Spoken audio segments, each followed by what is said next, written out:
Les escoles d'idiomes han incrementat el nombre d'alumnes que volen estudiar xinès, un augment que ha superat el 50% de les matriculacions en els darrers anys.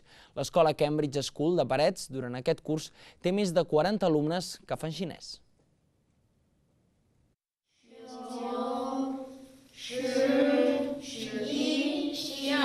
Estan comptant en xinès i ho fan a través de jocs.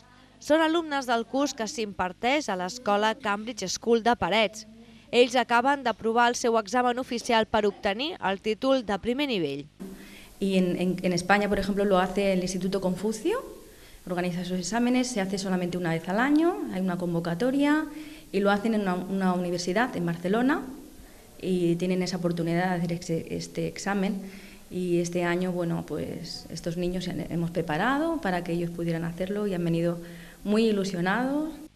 Aquest grup d'alumnes ja saben dir algunes frases en xinès, el que significa que cada vegada els anima més a voler aprendre sobre aquest idioma, tot i la seva dificultat. Ni chi sui, wo pa sui, que significa que ¿cuántos años tienes? Que yo tengo 8 años. Doncs a mi m'ha agradat perquè és diferent als altres i a mi m'agrada molt aprendre les llengües i vaig provar i em vaig agradar moltíssim. És un idioma com...